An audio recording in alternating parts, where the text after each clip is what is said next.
public comment. So I guess we won't go into official public comment. Really, we called this meeting really just to review a number of warrant articles where we've had discussions, um, uh, but we hadn't been conclusive about those. Uh, and the four relevant warrant articles, and really I was more, really three of them. One was one we've discussed twice, which was the Medicare for All warrant article, which is a resolution initially calling for endorsement of a specific bill, and then more generally calling for endorsement of access to healthcare for all, or a health system for all that would both be affordable and comprehensive. Um, we elected not to submit anything. It's a little awkward without Shira on the call because Shira sent me emails saying she was concerned that we hadn't voiced support, that she thought it would be appropriate for us to voice support. So I felt, given that a member of us asked, I don't have the updated language in front of me. It's not on the website. John, do you have it? It was circulated at the last meeting. Um, And the version that John sent is, I think, the very old one. I'm not sure. yeah, I see. Yeah, that's probably I don't think I didn't give Chloe any attachments. I sent her to the town meeting site. So that's why that went out that way. We can give me a second here. We can find the other one. The one that you sent is specifically Medicare for all. right.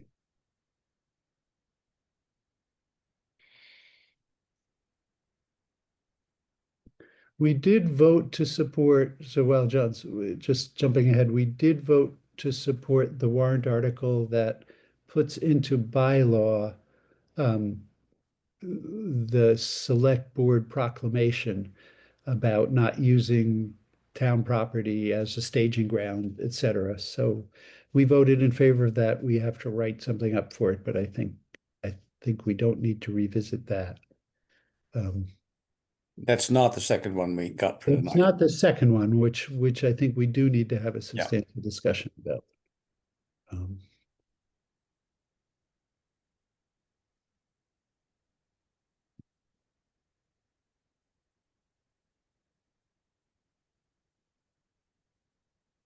It should be in the materials for the last meeting, John, I think. So it has not been changed from that, you think? I don't think so, no. See if I can find All right, that. that's helpful. I was just about to go through some of the AC to see if there had been revisions, but I can just go to the ACPH packet Yeah, from last month.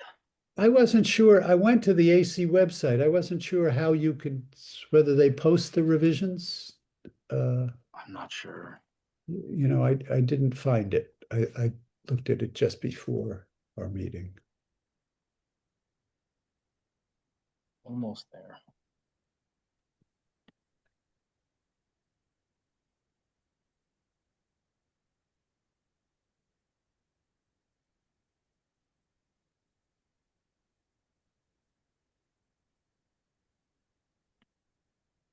April 13th. Okay.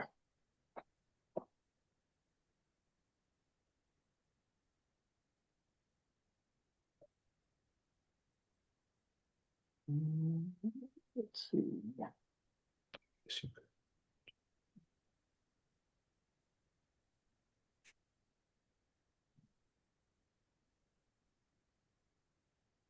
Okay, this is warrant article 21. 21. So I'm just quickly looking to see if I could find any advisory committee. So that link that I just put in the chat should take you to last month's packet. And I can also put it up on the screen if that's helpful. Or if people want to just open that packet and go to the warrant article 21 section. And let me know if you have trouble.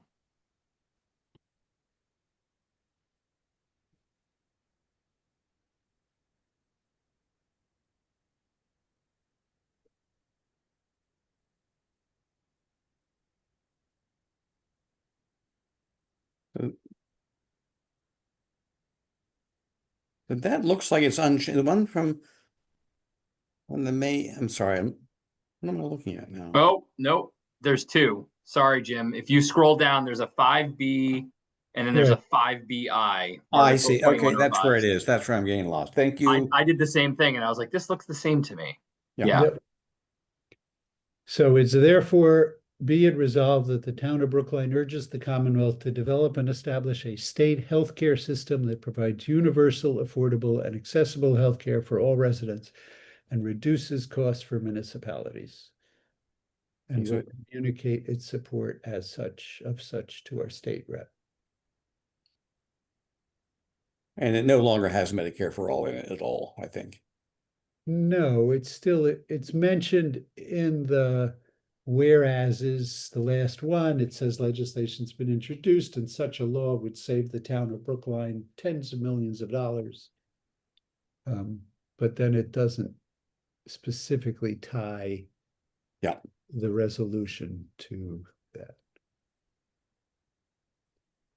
I mean, we could say it, it's fine. We also urge them to promote peace and justice and stuff like that. But I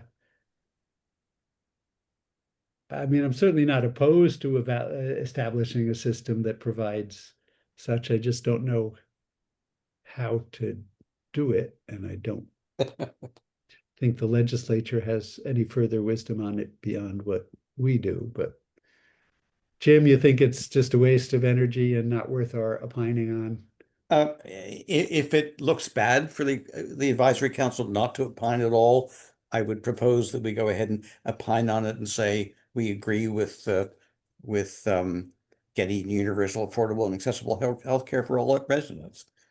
I would second that too. That again, as a philosophical issue, I think we're all, aligned to say that we should have universal access. Again, how they achieve it, yeah, the devil's in those details, but I don't think we're figuring it out here. I think that's fair. It doesn't feel that we're doing that much though. It feels like we're saying, yes, it would be right. It would be good if we had more affordable healthcare and it would benefit the town of Brookline. And so it feels like a weak thing to do, but like a weak recommendation. It's not actionable. I mean, that's nothing's going to happen positively or negatively about this with this. So would we include anything beyond that, such as this is not meant to endorse any specific pieces of legislation or any, or do we just leave it bland and let that might be a good addition, right?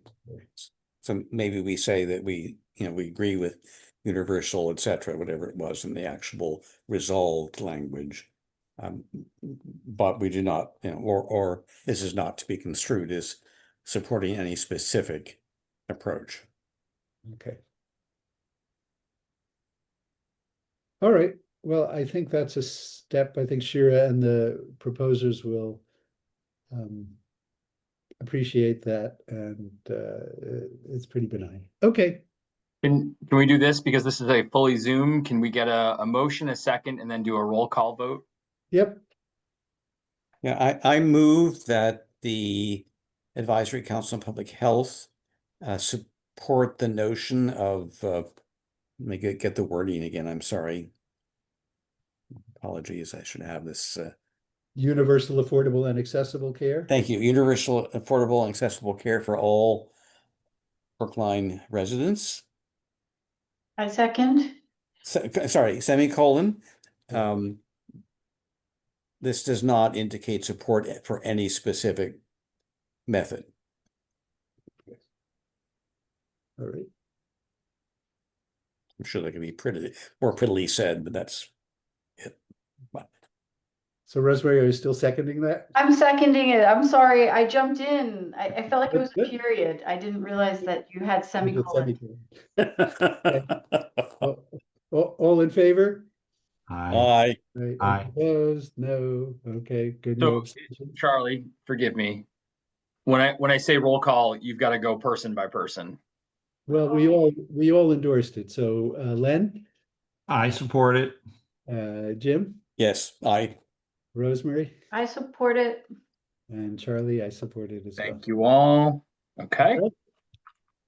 All right, good. So moving on, the next one, for some reason I lost oh, there it is, the agenda. The next one on the list is this warrant article 25. That was the one that Jessica Chico presented to us last time. It has quite a number of components to it. Should we put it up or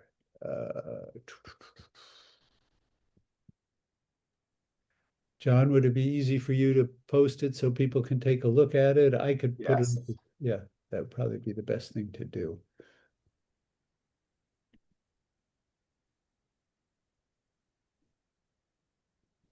It is in the same packet from last month, this one, so you Yep. should have access to that as well. But here we go. Let me share my screen just so we can have it up there for the discussion. and this has not changed since last time. Is that right? Not that I'm aware of. Yeah, same. I can look and quickly see whether, Um, let me just. This one's 25, right? I'm just skimming through the advisory committee hearings to see whether there are any that specifically say 25, and I don't see it. So, okay.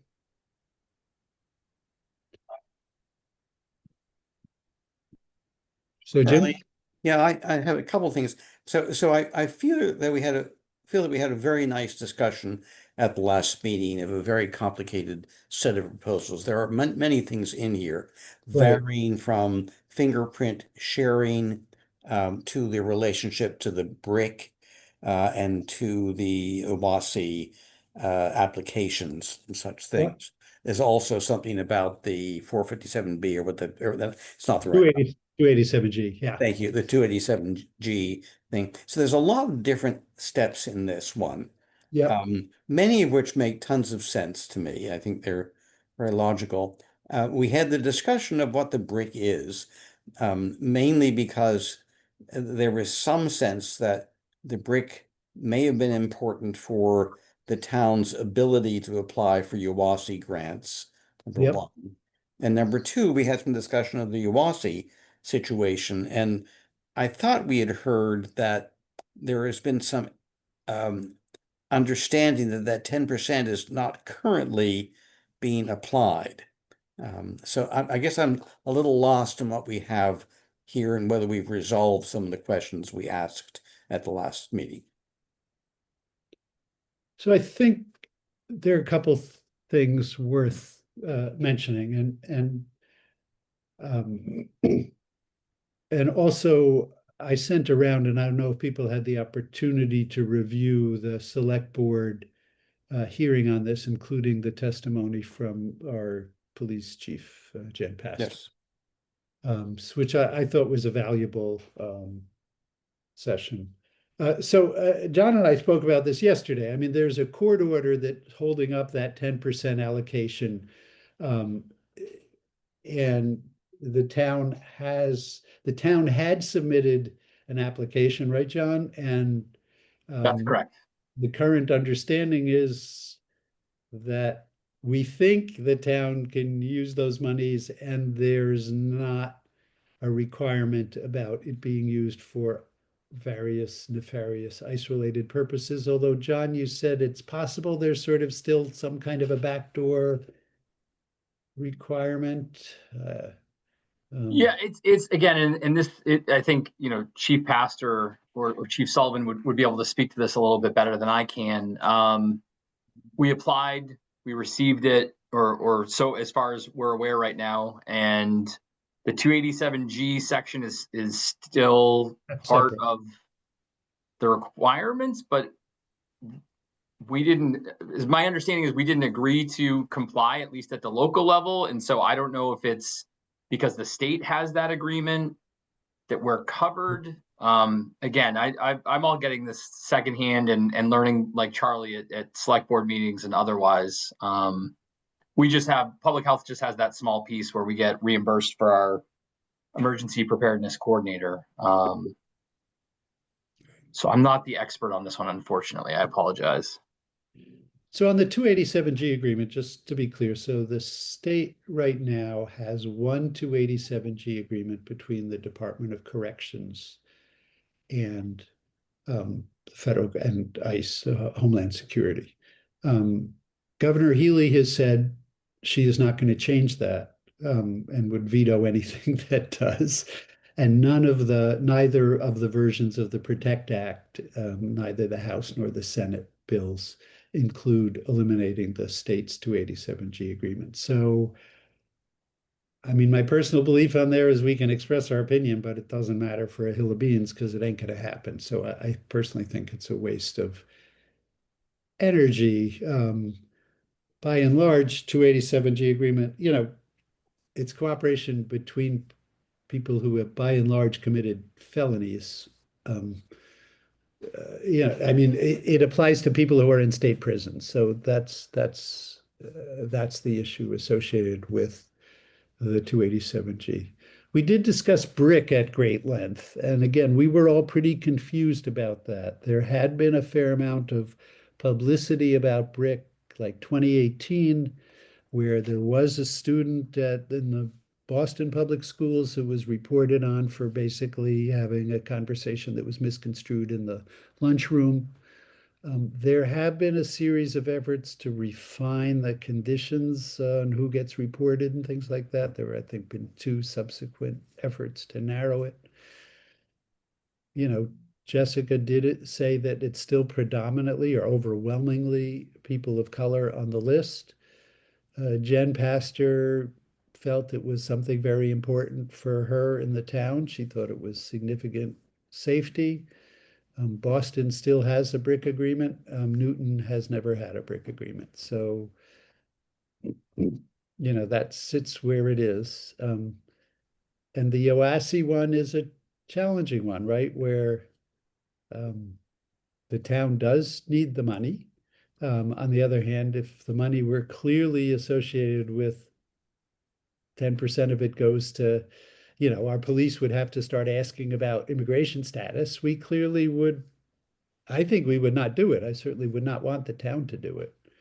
And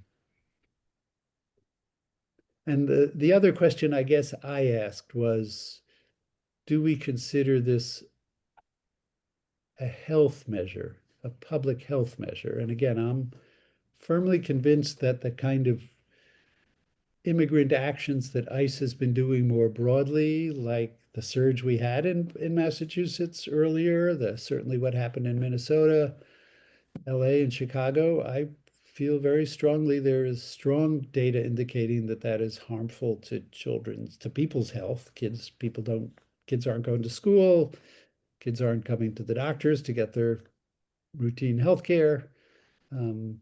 The level of stress that's upon families. So I have no doubt that that kind of environment is harmful. What I don't know is whether these steps,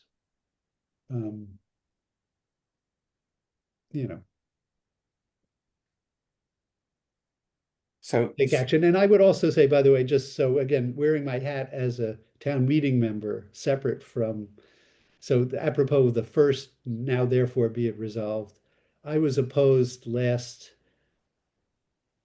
town meeting. There was a general resolution that says, we oppose the Trump administration because they're unconstitutional and evil and terrible and all that sort of stuff. And I actually submitted a motion that it be tabled because I thought that was outside the scope of what Brookline's town meeting should be focused on, even if I agreed with it entirely. So I don't know. What do people, my own feeling, you can tell from this is a complicated issue. And I don't feel comfortable having ACPH. I would not vote in favor of ACPH weighing in on this because of the complexity of some of the components. Charlie, can I ask, since I wasn't at the last meeting, the discussion about fingerprinting and fingerprint Ah. sharing, when I read that, I wondered, well, is there still the prospect of an intermediary such as the Massachusetts State Police receiving a set of fingerprints from Brookline to ensure that someone in their custody hasn't committed a felony elsewhere and is perhaps like either violated probation? Again, they may have been arrested for public drunkenness here in Brookline, but perhaps has committed certain crimes that are much more um, uh, significant elsewhere. I mean, And yeah, nobody asked that. I mean, what Pastor said and what the process is fingerprints go straight to, I think it's the FBI that has the database of fingerprints. right, right. I just wondered whether if the filtering, for example, through the Massachusetts State Police, so you would de-identify in effect, the vicinity or the town from which these are emanating, but Oh, then get the information back to say, someone in custody is actually, out, violated a warrant elsewhere for a felony. interesting. Yeah, I mean, and so again, from the public safety standpoint, I'd be concerned that we're not recognizing that, yeah, to filter it directly to ICE just to round people up or so on speculation, because these are, charges that aren't necessarily adjudicated fully. And minors, I would agree that I think that that category should be protected, but I'd still wonder whether there's an intermediate position that could be taken that still allows appropriate law enforcement without potentially just giving a list of names directly to ICE and where their address is. But that's, again, one way or another, if we're resolved perhaps not to move this forward because it's not really per se a public health issue, fine. Well, we could. I mean, that was just where I was leaning, but I don't want to speak for the rest of the group. I want to hear from everybody. Yeah, I think then you're raising a very important point, and it sort of does document well the complexity of any of these issues. So we don't want to interfere with the ability of law enforcement to enforce the law. That's true. And so this one, in fact, might be one to lay out a little bit more of an idea here. I don't know that we have an idea about how to change it specifically. And I think that's also true for the other parts of it. In the brick specifically, I've really tried to figure out more what's known about the brick.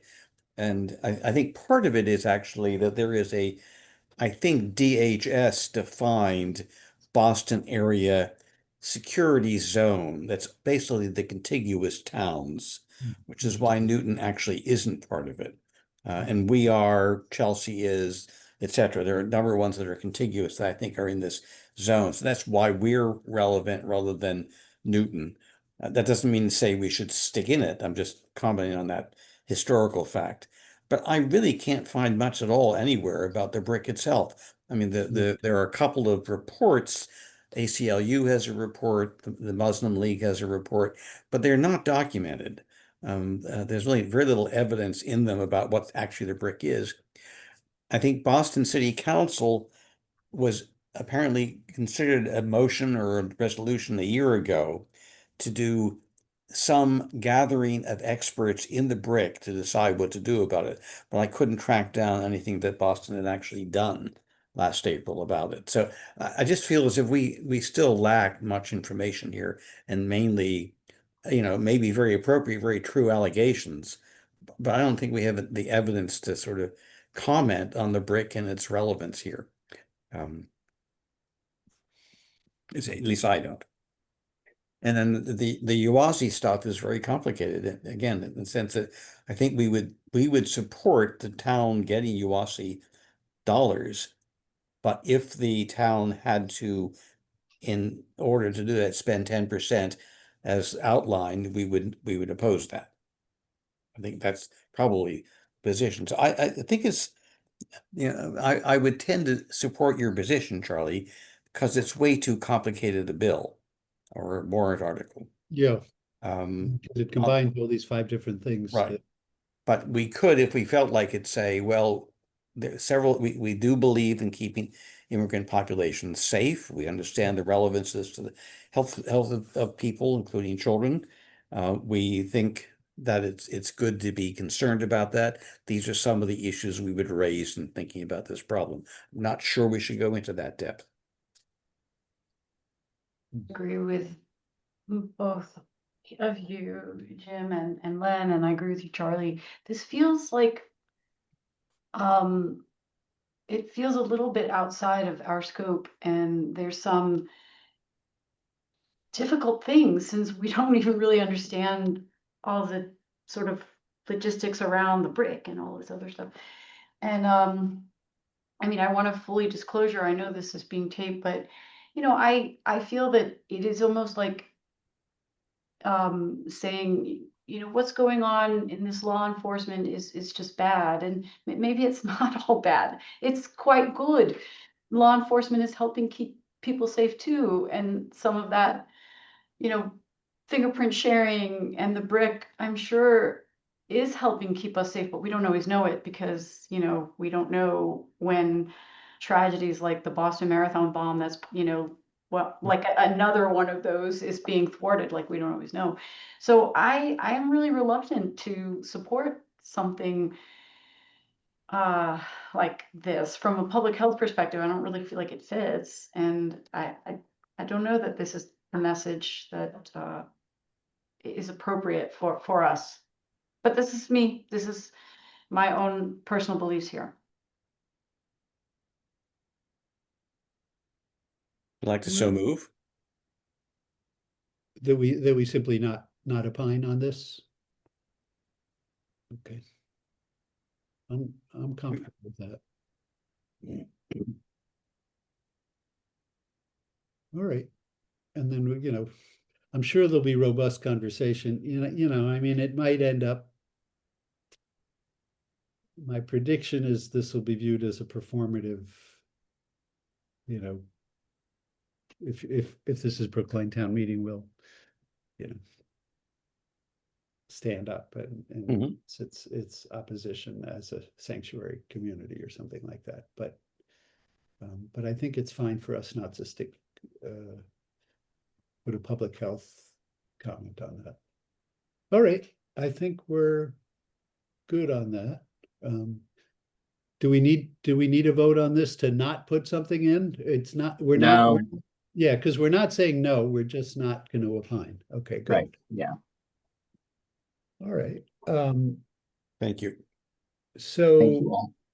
the only other one, John, I thought we did vote on STM one, but maybe not. So special town, you said we didn't, you looked into the, Yeah, I looked. I don't see any record in here of it wasn't on the agenda. so special town meeting one is the very complicated rezoning of the Chestnut Hill commercial area, which is, the large area across the street from the street and includes part of the parking lot of the Star Market and, a whole lot of space out there. And it, if approved, it would result in a significant number of housing units. I think it's 200 and something. It would include a small number of affordable units on site. It would include a large amount of money going to the Affordable Housing Trust, something like 10 or 11 million. And it would, when completed, also generate for the town roughly $5 million a year, $4 to $6 million a year in tax revenue, net tax revenue above any expenses associated with, enhanced school and fire and all that sort of stuff. So I think so I'll just start with my opinion. My opinion is that consistent with what we've said on every other housing issue since we developed the community health assessment, community health improvement plan, is that this is a pro-housing thing, and housing is a critical issue, and it also provides funding for affordable housing. In addition, the tax revenue will be very beneficial to the Department of Public Health and our ability to provide necessary services, essential health services for our community. So I propose that we write a memo to that effect in support of special town meeting 1. I think I actually haven't read warrant article 2. I think warrant article 2 is the memorandum of agreement, which sort of talks about tax certainty and that they're going to actually do the building and stuff like that. So I don't think we need to opine on that separately.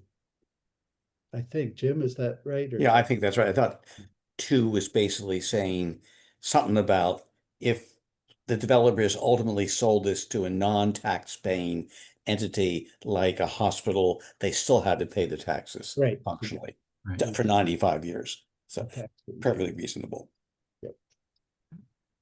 All right, so if there's agreement on my proposal, we should just vote on it. So we need a motion, I guess. So am I allowed to move? I can move that. So I'll move what I just said. I'll Yes. second it. Right.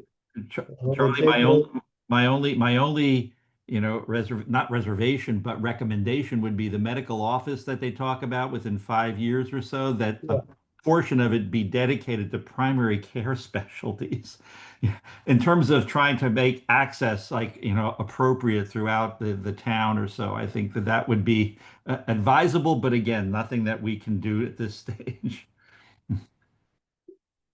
That sounds good. Friendly, We could put appreciate. some language into that effect saying we do hope that there will be substantial opportunity for primary care. We Except encourage it. Medicaid, but anyway, that's all. Well, a family community health center would be ideal. Way better, right? And a PACE program would also be good, but and it's going to be universal access and it's going to be affordable. And but anyway, all right. All jokes aside, I think the motion's been made and seconded. Len, are you in favor? Yes, I'm in favor. Jim? Yes, favor. Okay. I am in favor. Okay, and I'm also in favor. So, all right, I think we covered what we needed to. Thank you. All right, good call. Thank you all for doing your homework. This was great. And John, thanks for making this happen. Yeah, thank you all for working with me over the last couple of days as we tried to get this scheduled. Good. Appreciate it. John, maybe you and I can stay on just for 2 minutes to work out the logistics of getting these articles, these Sure. comments. Take care. Great. Night, Okay, everyone. Bye-bye. Good night, everyone. Thanks, everybody. good.